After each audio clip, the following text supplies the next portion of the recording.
What's up guys, Alberto Big Boost here. Busy day at the shop. I'm working on a clutch on an Evo 10 and I wanted to share you guys this really useful tip on replacing the clutch and getting rid of a really common problem that happens on the Evo 10s, Evo 9s and also Subarus. So I'm doing a clutch job on this car and I have a stage 1 Excetti clutch. This clutch comes with a factory 2-piece style clutch release clip. The problem is this clip likes to fall off and you lose complete function of your clutch and it won't disengage anymore, leaving you stranded.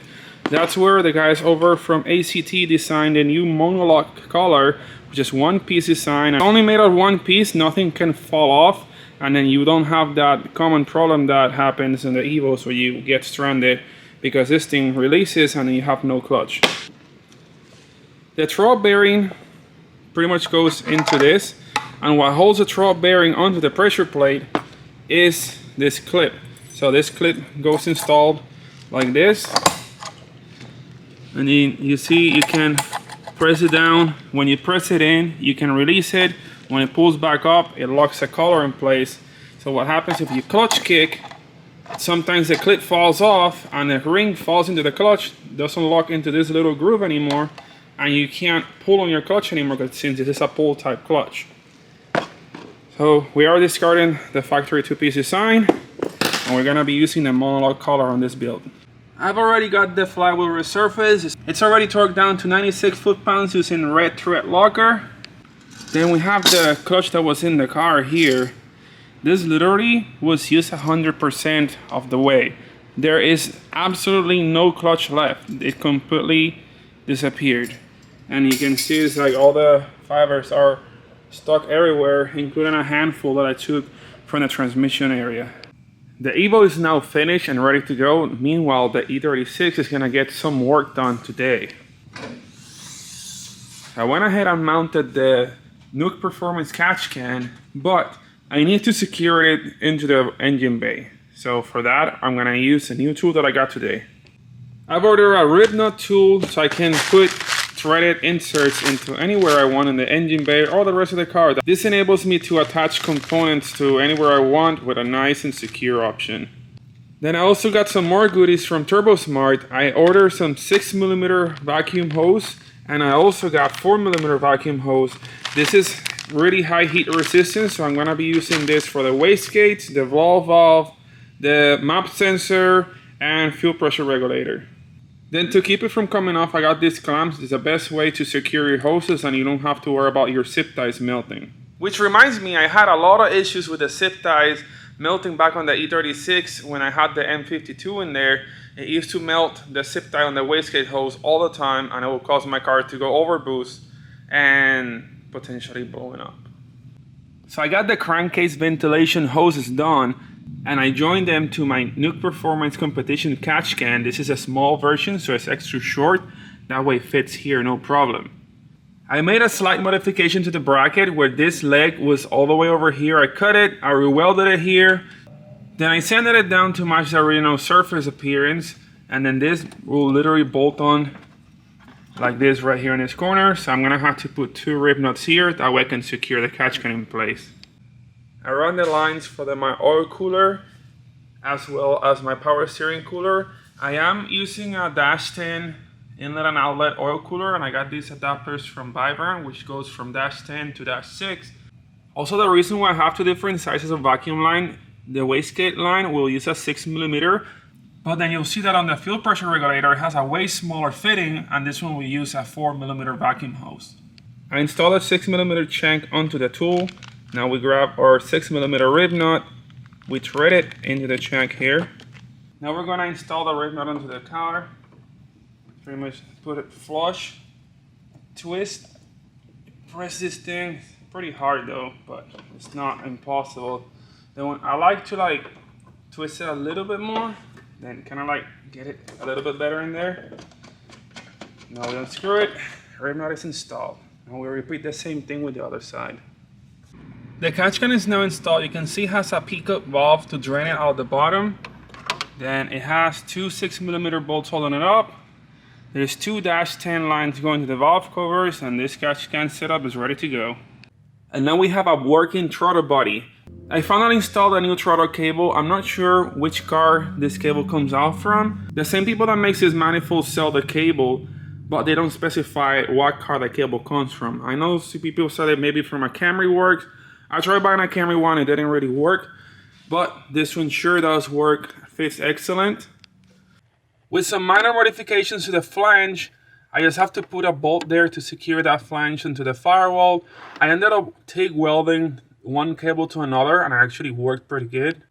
Then on the pedal itself, I used a factory hook from the BMW cable and then modified a little bit so it wouldn't come off the flange. But now we have full working throttle body and it works just fine. You gotta make sure to adjust it so you have full throttle operation. Works flawless. We're gonna leave the E36 like it is for now. And we're gonna head over to OSW because we're drifting tonight. I haven't been to a drift event in a while. Today's gonna be pretty fun. I know Marco's gonna be out there racing his car, so let's go check him out. Well, just came to the track and of course it's raining. Watch them drifting. Oh God, good shot it.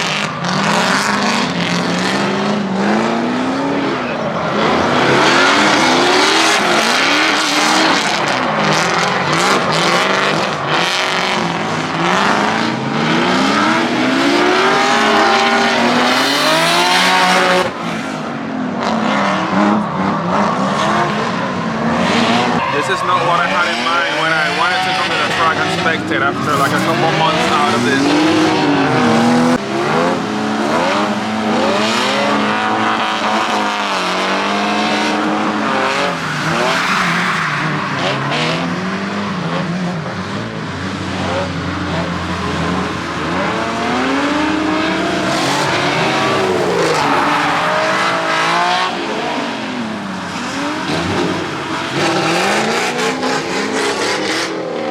At least I got one of Marco's runs in. It's been like raining almost the whole night, so it's kind of like bad weather to say. There's not a lot of drifting action going on. By that I mean there's not a lot of smoky drift that I like seeing. It's pretty much a bunch of wet track surface. The guys are driving pretty consistently tonight, which is pretty good to see. But it's almost midnight. I think it's time to wrap this up and get out of here. It's been fun. On the next video, we're going to be talking about the Haltech wiring on the E36, so stay tuned for that.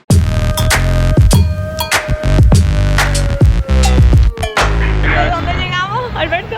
Aquí estamos en Acuática. Llegamos a Acuática. Here we are, look at the slide, we're entering to the back lot, so we got through like employee parking lot. Look at that VIP treatment that Sharon gets us over here. Now we're gonna go meet up with everybody else at the entrance so we can have some with our friends and get wet at night. And the next minute, you're already inside? Yeah, we're here. Let's go have some fun. Oh my God, everything looks so much better at night. Look at this nice river. It looks like the Navi River from Avatar, but in water park form. Everything is lit. Ready? Let's go have some fun, profe. Yep.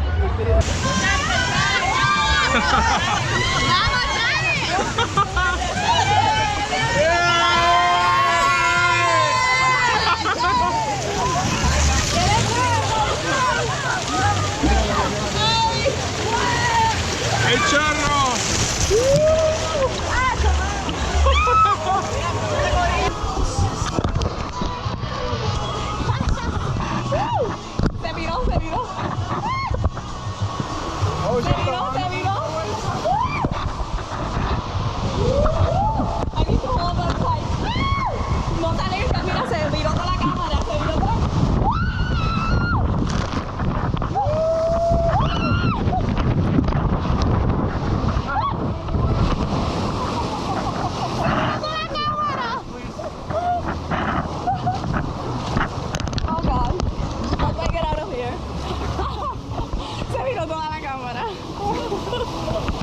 Oh well, I guess we got something, I don't know. That was fun. It was amazing. Oh, here we have the racing girls. Janice is wearing a Titan shirt. We are doing the walk-up. And then we have Sharon wearing the nice Vibrant Performance shirt. Estoy vibrante. Alright, That moment when you're like super tired, 2 in the morning, and then you just finished eating, and now you're falling asleep in the restaurant, but we have to drive home. So I guess it's a pretty good point to end this video, and wish you guys a good day or night if you're watching this. So we're gonna get out of here. I gotta go to work tomorrow. I'm the only vibrant person here. You are pretty vibrant. I am. Come on, Mrs. Vibrant, let's go. Yes! Alright, see you guys tomorrow. Please smash that like button and subscribe for more awesome content. See you guys later.